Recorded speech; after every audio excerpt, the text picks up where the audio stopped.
नमस्कार साथियों, स्वागत है आप सभी का खान ग्लोबल स्टडीज में। उम्मीद करता हूं आप सभी लोग बहुत बढ़िया होंगे। तो दोस्तों, मध्य प्रदेश पुलिस कांस्टेबल 2026 की नई भर्तियों के लिए अब हमें क्या करना चाहिए। बहुत से लोग ऐसे होंगे जिन्होंने 2026 की इस भर्ती के लिए तैयारी शुरू कर दी होगी और कुछ लोग अभी वेट कर रहे होंगे और कुछ लोग दोस्तों अभी और कंफर्मेशन चाहते होंगे। तो आइए थोड़ा सा हम बात करते हैं और कैसे हमें अपनी एक सीट सुनिश्चित करनी है, क्योंकि हमारा एग्जाम दोस्तों according to the calendar of ESB October में है। अभी फिलहाल अभी कुछ न्यूज आई थी, उससे ऐसा लग रहा था कि उससे पहले भी हो सकता है एग्जाम, लेकिन फिर भी हमको अभी कैलेंडर में दी हुई डेट को ही सही मानना है और अकॉर्डिंग टू द कैलेंडर जो डेट दी है उसके हिसाब से प्रिपरेशन करनी है।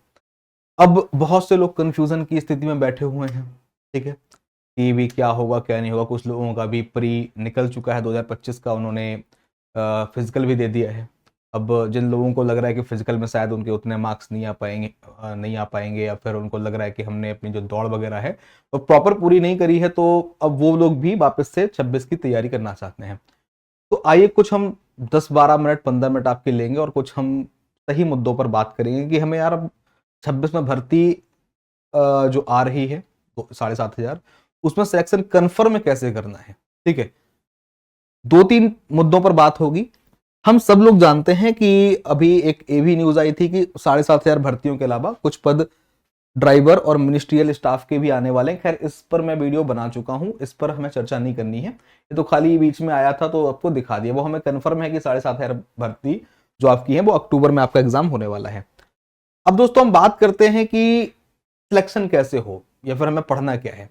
तो ये भी आप सब जानते हैं कि भाई 100 नंबर का पेपर होता है, 2 घंटे का पेपर है, नेगेटिव मार्किंग नहीं होती है। ठीक है, लेकिन अभी बीच में एक न्यूज आई थी कि मध्य प्रदेश के जो भी एग्जाम्स हो उन पे नेगेटिव मार्किंग भी हो सकती है। खैर, अभी व्यापम की ऑफिशियल कंफर्मेशन आने वाले पुलिस कांस्टेबल के एग्जाम में नेगेटिव मार्किंग को लेकर के अभी नहीं है, तो अभी आपको उसको दिमाग से निकाल के चल रहा है। और एक चीज और याद रखिएगा, यदि नेगेटिव मार्किंग ऐड होती भी है तो उसका लाभ हर उस पढ़ने वाले मेहनती विद्यार्थी को मिलेगा, यदि ऐड होती है तो। अभी तो खैर नोटिफिकेशन आया नहीं है कि अपन ये बोल दें कि हाँ नेगेटिव मार्किंग इस साल 2026 वाले पुलिस कांस्टेबल में भी होगी। अभी इस बात की कंफर्मेशन नहीं है, लेकिन यदि हो भी जाएगी ना तो उससे बहुत घबराना नहीं है। नेगेटिव मार्किंग हमेशा अच्छे और पढ़ने वाले लोगों को लाभ देती है, ये बात याद रखिएगा। क्योंकि कई ऐसे छात्र होते हैं जिनके नंबर वास्तविकता में कम आने वाले होते हैं, लेकिन थोड़ी सी किस्मत उनकी साथ देती है, तुक्के सही निकल जाते हैं और मेहनत करने वाला बच्चा वहां पे पीछे रह जाता है। तो यदि ऐड हो जाए तो उससे परेशान नहीं होना है। अब हम ये सब जानते हैं कि 100 नंबर के पेपर में अप्रोक्स मैथ के क्वेश्चन 30 से 32 रहते हैं, रीजनिंग के प्रश्न प्रश्न भी लगभग इतने ही होते हैं, जीके जीएस और साइंस मिलाकर के लगभग 35 नंबर का होता है। लेकिन अभी 2025 के जो एग्जाम थे इनमें थोड़ा रेशियो ए ऊपर नीचे चलता रहा है। ज्यादातर एग्जाम में जीके जीएस 20 से 25 नंबर की, कुछ ऐसे भी पेपर थे जीके जिनमें जीके जीएस के मैंने 28 प्रश्न तक देखे हैं, यानी 28 प्रश्न तक बताए हैं एक ही शिफ्ट में। ठीक है, तो ये वेरी करेगा, ये फिक्स नहीं है कि 20 ही आएंगे या 25 आएंगे 28 आएंगे, ये वेरी करेगा। साइंस के क्वेश्चन बहुत से बहुत मिले हैं तो 15, बाकी किसी किसी शिफ्ट में एक क्वेश्चन 10 भी रहे हैं, किसी में 12, किसी में 15। ठीक है, यदि जीके जीएस या साइंस थोड़ा ज्यादा होता है तो यहाँ पे मैथ और रीजनिंग के क्वेश्चन ये लोग कम कर देते हैं। ठीक है, लेकिन मैथ रीजनिंग मिला करके किसी भी कंडीशन में किसी भी पेपर में 55 से नंबर कम नहीं गए, यानी कि 55 से 65 के बीच ही रहा है। ठीक है, किसी में 55 क्वेश्चन मैथ रीजनिंग के मिला के, किसी में 56, किसी में 57, किसी में 60 है दोनों के मिला के, किसी में 62 है, किसी में 65 भी है, तो लगभग सर ये है।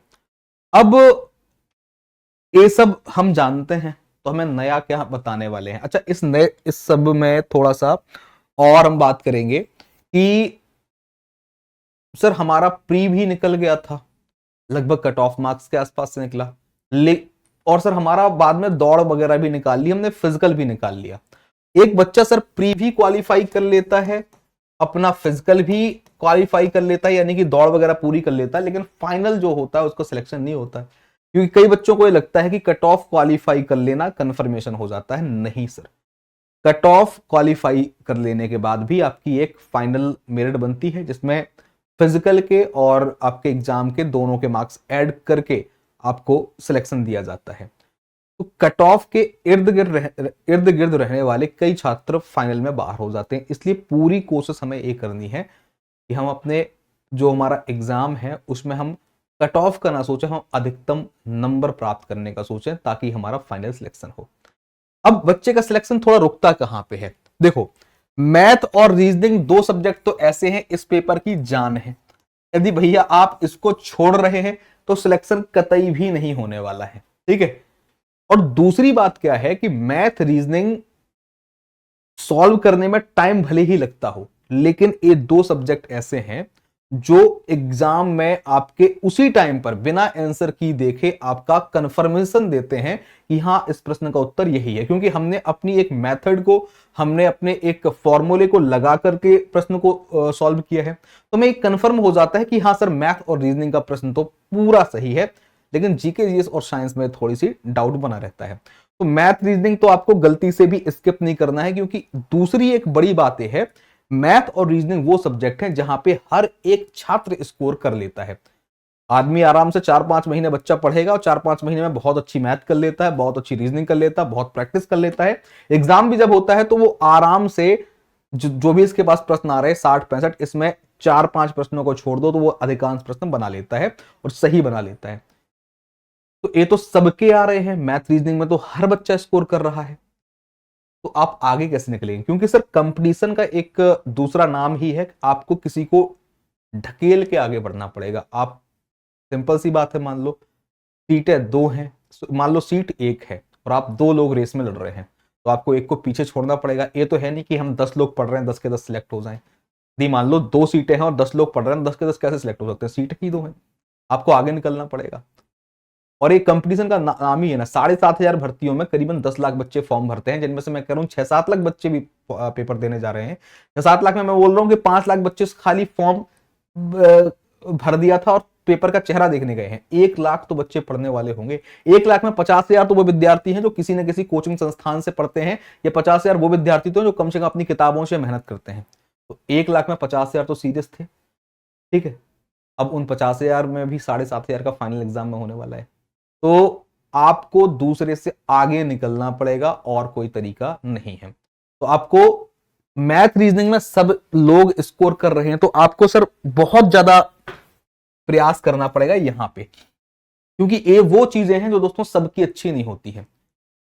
सबसे ज्यादा जो कठिन चीज होती है एग्जाम में, जैसे कि हम बोलें कि एक बच्चे का सिलेक्शन कहां रुकता है, ये बात जानना। देखो, हमें किसी भी एग्जाम की हम तैयारी करते हैं तो हमें उसके पॉजिटिव और नेगेटिव दोनों पॉइंट्स पहले से पता होने चाहिए, ताकि एक बार यदि गलती हो भी गई है तो दोबारा वो गलती ना हो, ठीक है। तो एक छात्र का सिलेक्शन कहां रुकता है? जहां तक मेरे पास जो बहुत मेहनत करने वाले छात्रों का डेटा है, या जो बहुत अच्छे पढ़ने वाले छात्र हैं, और उनका जहां पे सिलेक्शन रुका है वो रुका है दोस्तों जीके जीएस की वजह से। कारण क्या है सर? कारण सिर्फ एक है कि जीके जीएस बहुत ज्यादा अनप्रेडिक्टेबल है, ठीक है। मतलब आप कितना भी जीके जीएस पढ़ लो, इस बात की श्योरिटी दे पाना कठिन हो जाता है कि एग्जाम में प्रश्न कौन सा आएगा। मैथ रीजनिंग की प्रैक्टिस बहुत करनी पड़ती है, लेकिन 100% आपका स्कोर कंफर्म होने के चांसेस रहते हैं। जीके जीएस में 100% के चांस नहीं रहते हैं, ठीक है। क्योंकि मैथ रीजनिंग, मैथ में मैं कह रहा हूं कितने टॉपिक हैं, आप मैथ पढ़ रहे हैं 35, बहुत से बहुत 40 टॉपिक होंगे आपके। रीजनिंग में भी इतने ही 35 से 40 टॉपिक है। यदि आप हर एक टॉपिक को सफिशिएंट टाइम देकर के बहुत अच्छी मेहनत करके पढ़ाई कर रहे हो, तो आपका सिलेक्शन जीके क्या बोलते हैं, रीजनिंग और मैथ तो नहीं रुकेगा। और ये बच्चा, हर एक मेहनत करने वाला बच्चा आजकल जीके जीएस और अपना क्या बोलते हैं रीजनिंग और मैथ बहुत अच्छा कर रहा है, लेकिन फिर भी सिलेक्शन नहीं हो पाता उनमें से कई अच्छे मेहनत करने वाले बच्चों का। क्योंकि सर एक चीज में वो खामी गलती करते हैं, वो करते हैं जीके जीएस में बहुत बड़ी। सर एक तो ऑलरेडी जीके जीएस अनप्रेडिक्टेबल है, पूरा पढ़ लेने के बाद भी गारंटी नहीं है कि प्रश्न क्या आएगा। और इसमें कुछ दोराय वाली बात नहीं है, खाली ऐसा नहीं कि व्यापम के एग्जाम में, हर एक एग्जाम में जीके जीएस अनप्रेडिक्टेबल होता है। लेकिन पिछले कुछ सालों से या पीवाईक्यू से संभावनाएं बनती है कि यार इस प्रकार के प्रश्न ज्यादा आते हैं, इस टॉपिक पर फोकस ज्यादा करिए, आप जीके जीएस में भी अच्छा स्कोर कर सकते हैं। तो अनप्रेडिक्टेबल होने की वजह से आप, अभी क्या होता है कि समझिए, अभी आप लोगों को नोटिफिकेशन कब आता है, मान लो अगस्त में नोटिफिकेशन आया और अक्टूबर में एग्जाम हो गया। अब ले दे करके पढ़ने के लिए 40-45 दिन बचते हैं। तो जीके जीएस में हर एक जो मास्टर साहब होते हैं या वो वही पढ़ाते हैं जो ज्यादा महत्वपूर्ण है, और उस ज्यादा महत्वपूर्ण का लाभ मिलता भी है। पिछले बार भी हमने 1 महीने से 40 दिन ही पढ़ाया था और बहुत सारे बच्चे केजीएस से प्री क्वालिफाई किए, में मतलब कि फिजिकल में पहुंचे, और बहुत कम टाइम पढ़ाया था हमने उनको। लेकिन हमने सिर्फ जो बहुत महत्वपूर्ण चीजें हैं वो पढ़ाने का प्रयास किया था। उनमें से बहुत सारी चीजें आई भी, लेकिन हम ये नहीं कह सकते कि पूरी की पूरी आ गई, जीएस में पूरा का पूरा आ गया। क्यों क्यों नहीं कह सकते? क्योंकि पढ़ाया ही इंपॉर्टेंट था।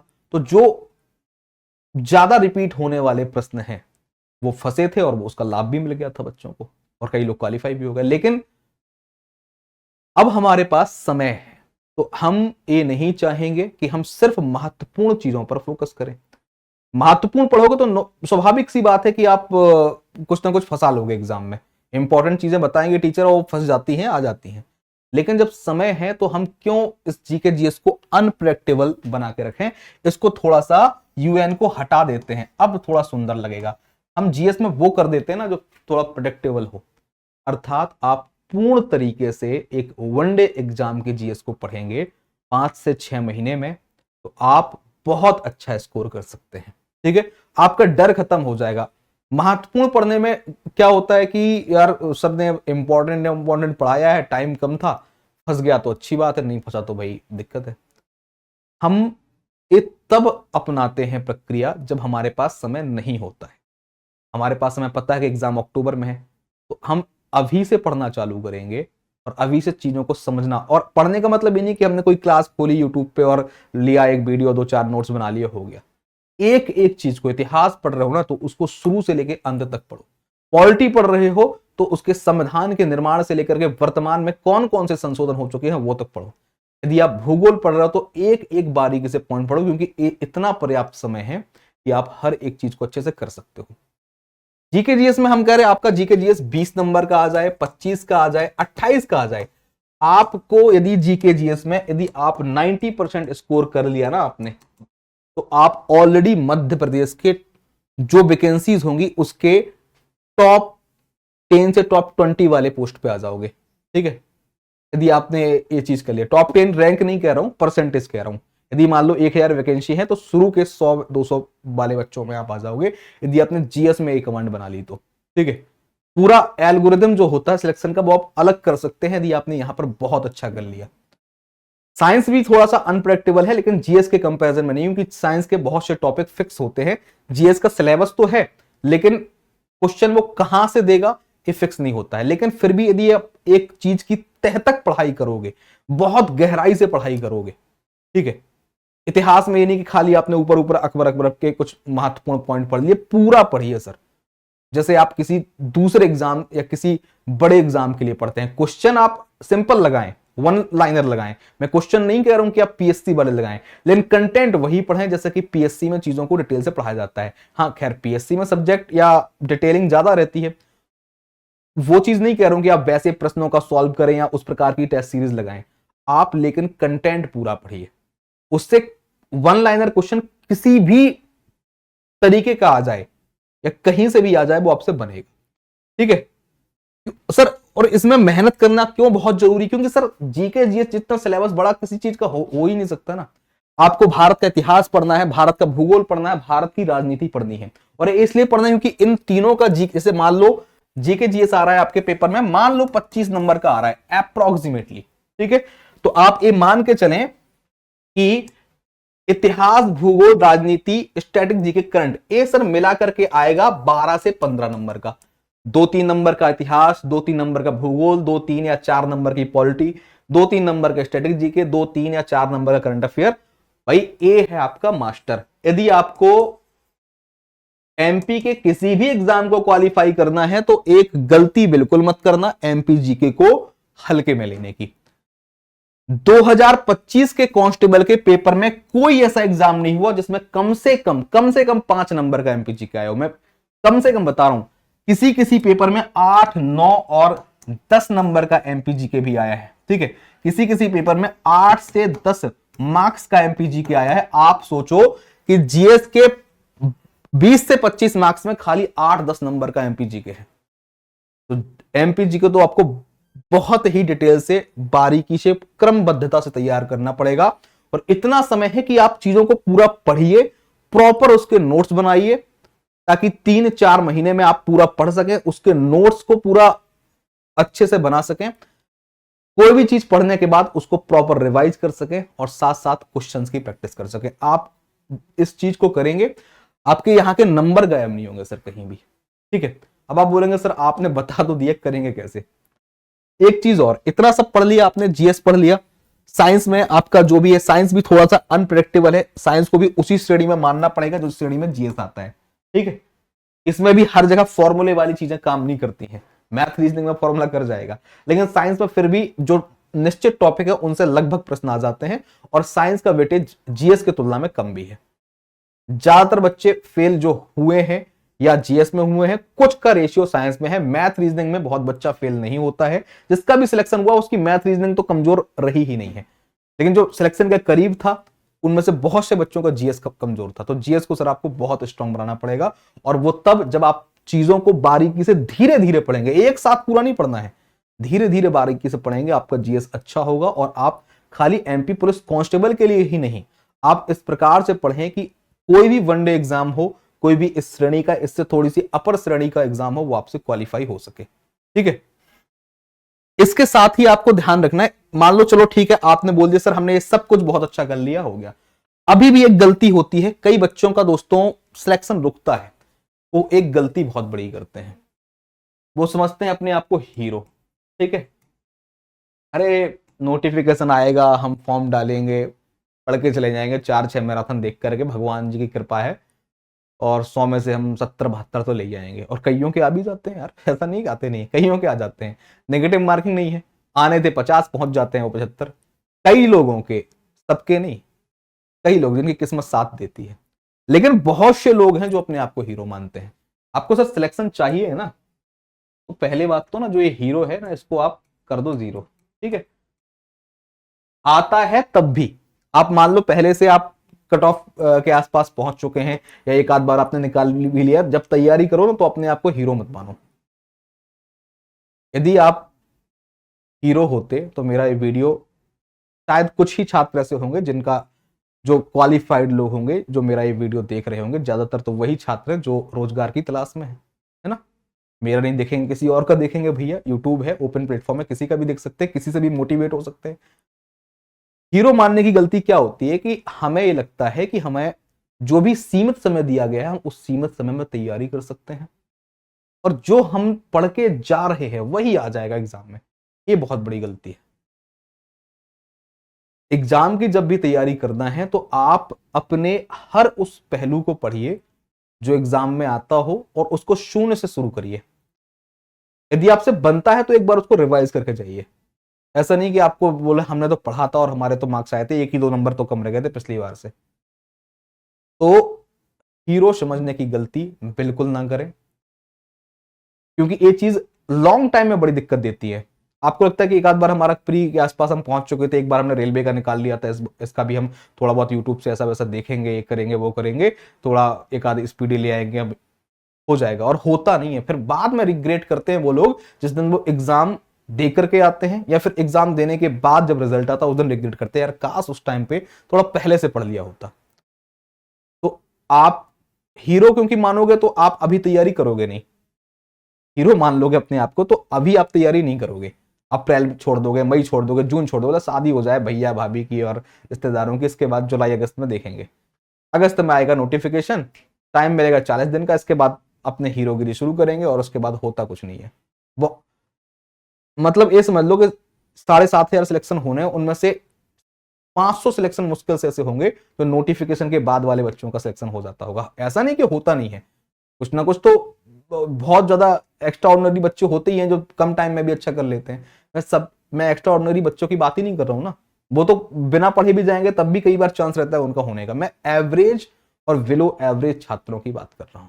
ठीक है, तो जो एवरेज हैं, जो बिलो एवरेज हैं, जो ठीक ठाक है, तो वो हीरो अपने आप को मानेंगे। तो आप अभी तैयारी नहीं करेंगे, आप वेट करेंगे, आप टाइम बर्बाद करेंगे।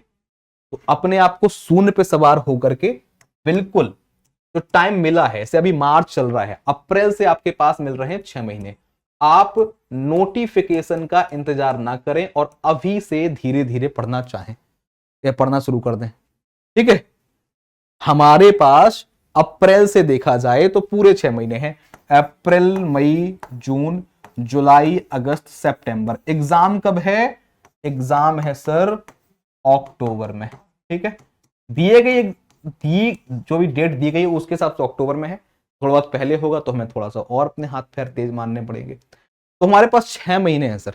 इन 6 महीनों में हम यदि प्रॉपर तरीके से एक काम करते हैं सर, क्या काम करते हैं सर? हम यदि अपने सिलेबस को बहुत ही डिटेल से पढ़ते हैं, मतलब हम ये मान के चलें कि वो सिलेबस भले ही एमपी पुलिस कांस्टेबल के लेवल में उच्च कोटि का भी हो, तब भी हम उसको पढ़ेंगे, क्योंकि समय तो मिला है हमें, क्यों समय बर्बाद करने के लिए थोड़ी ना दिया गया है।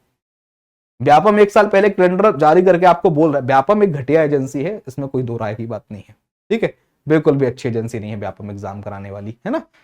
लेकिन हमें क्या मजबूरी है, मध्य प्रदेश में पैदा हुए हैं तो जॉब लेनी है एमपी में, तो हमारे लिए तो भैया व्यापम चाहे जैसी भी हो, मजबूरी में बोलते नहीं कि भैया उसको भी वो करना पड़ता है, तो आपको भी उसके हिसाब से चलना पड़ेगा, एपटेक पैटर्न के हिसाब से चलना पड़ेगा। भले ही हम कह रहे पुलिस कांस्टेबल में उस गहराई के प्रश्न आते हो, तब भी आप अपने दिए गए 4 सब्जेक्टों के सिलेबस को बहुत ही डिटेल से पढ़े और सिलेबस के पढ़ने के पैरेलल में साथ साथ आप उसकी प्रैक्टिस करें। ये नहीं कि सिलेबस पढ़ लिया हो और 1 महीने बाद सिलेबस पढ़ लिया है, 1 वीक का सिलेबस हुआ तो 1 वीक में संबंधित सिलेबस के एमसीक्यू जरूर लगाइए, चाहे आप ऑफलाइन पढ़ रहे हो, चाहे आप ऑनलाइन पढ़ रहे हो, किसी न किसी माध्यम से प्रैक्टिस करना है। और साथ में दोस्तों आपको रेगुलर मॉक टेस्ट देने हैं। जैसे करीबन आपने 1 महीने पढ़ लिया तो 1 महीने में सफिशिएंट सिलेबस हो जाता है आप लोगों का। लगभग 1 या 1.5 महीने से आपको लगातार 4 से 5 महीने मॉक टेस्ट देने हैं। अब इन मॉक टेस्ट में 2 कैटेगरी के टेस्ट होते हैं। एक होता है एफएलटी, फुल लेंथ टेस्ट। शुरुआत में एफएलटी देने से बचना है।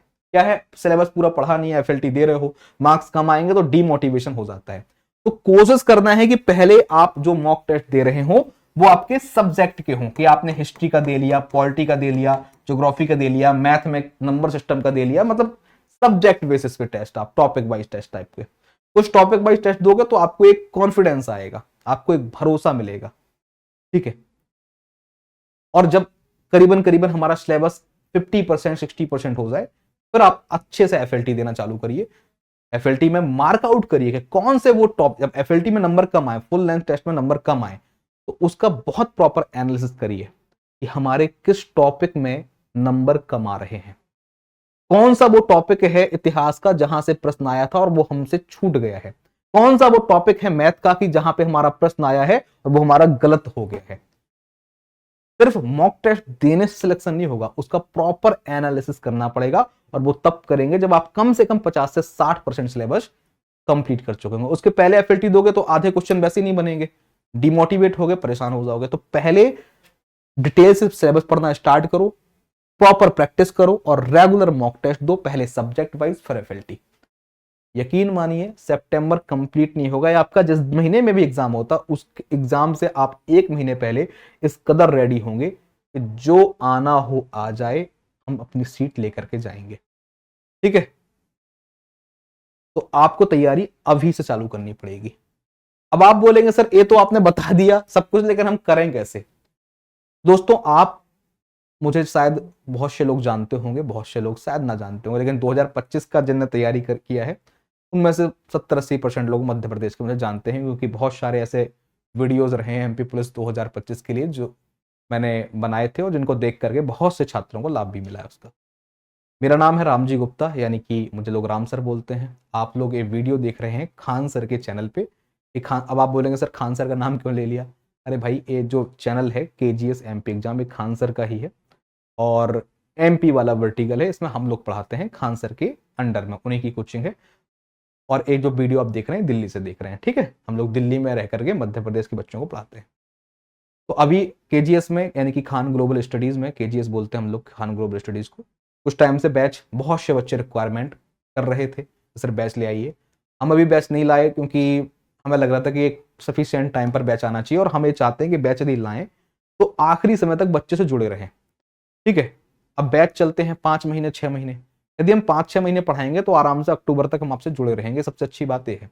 तो दोस्तों हम रेडी हैं आपको ये सब कुछ कराने के लिए। ठीक है, अब आप हमें बता दीजिए, क्या आप खान सर की कोचिंग खान ग्लोबल स्टडीज में, खान सर में केजीएस की जो टीम है वो एमपी पुलिस 2026 के लिए क्या बैच लेकर के आए? और जो दोस्तों हम बैच लाएंगे वो लाएंगे फाउंडेशन बैच। हमें 1-1.5 महीने या 2 महीने वाला बैच नहीं लाना है। हम कम से कम 4 से 5 महीने पढ़ाने वाला बैच, जिनमें हम आखिरी समय में भी आपसे कम से कम एग्जाम के टाइम यूट्यूब से भी जुड़े रहे, 4-5 महीने में अपना पूरा सिलेबस पढ़ा करके, पूरे टेस्ट वेस्ट करा करके आपके साथ अंत समय तक जुड़े रहे। एक ऐसा फाउंडेशन बैच हम लाना चाहते हैं। अब आपको इतना बताना है कि क्या आप लोग खान सर के या खान सर की टीम के इस बैच से जुड़ना चाहते हैं। अभी बैच लाए नहीं है, बैच लाना चाहते हैं। देखिए सर, दो चीजें हैं, हम बहुत बड़ी प्राइस पर फीस नहीं लाते हैं। नॉर्मल हमारे जो 2-3 महीने वाले बैच होते हैं वो 500 से कम के होते हैं। एक फाउंडेशन है तो ये भी ज्यादा महंगा नहीं होगा, लेकिन 1000 रुपए से फिर भी कम का बैच होगा। ठीक है, 1000 से कम का बैच होगा क्योंकि फाउंडेशन बैच है। कम का होगा, कितना कम का, 1000 से कम कितना, वो आपको बाद में पता चलेगा जब भी लाएंगे। फीस बहुत ज्यादा लेते नहीं है, 4-5 महीने पढ़ाना है। तो हम ये तो उम्मीद करेंगे ही कि भाई यदि हम बैच ला रहे हैं तो अधिक से अधिक छात्र हमसे जुड़े, क्योंकि नहीं आप एडमिशन लेंगे तो हम कितने समय तक हम कम फीस में पढ़ा सकते हैं। तो इस वीडियो को यदि आपको अच्छा लगता है तो अपने दोस्तों के साथ शेयर कीजिए और अधिक से अधिक उपस्थिति इस कमेंट सेक्शन में हमें करके बताइए कि हाँ जी sir, we trust you and we trust Khan global studies and whatever, और हम बैच चाहते हैं और आप जल्दी बैच लेके आइए। तो सर यदि आप एक करेंगे तो हम अप्रैल के फर्स्ट वीक में, पहले सप्ताह में हम बैच ला सकते हैं। ठीक है, और बाकी आपको जानकारी के लिए बता दें कि इसी चैनल पर कल सुबह 11 बजे, मंगलवार सुबह 11 बजे 24 मार्च को एमपी पुलिस की एक विशेष क्लास होगी, 11 से 1 मैराथन। उसको भी देखिएगा ताकि आप क्वालिटी समझ सकें और चीजें आप प्रॉपर जान सकें। ठीक है, आई होप सो कि आप सारी मेरी बातों से सहमत होंगे। जिस प्रक्रिया से पढ़ने को बताया है आप पढ़ेंगे तो 100% सिलेक्शन होगा आपका। ठीक है, और बाकी आप जुड़ेंगे तो आपसे जो भी हमारे पुराने चयनित विद्यार्थी हैं उनसे भी मुलाकात करवाएंगे। मिलते हैं आपसे अगली वीडियो में। सभी को थैंक यू। जय हिंद, जय भारत।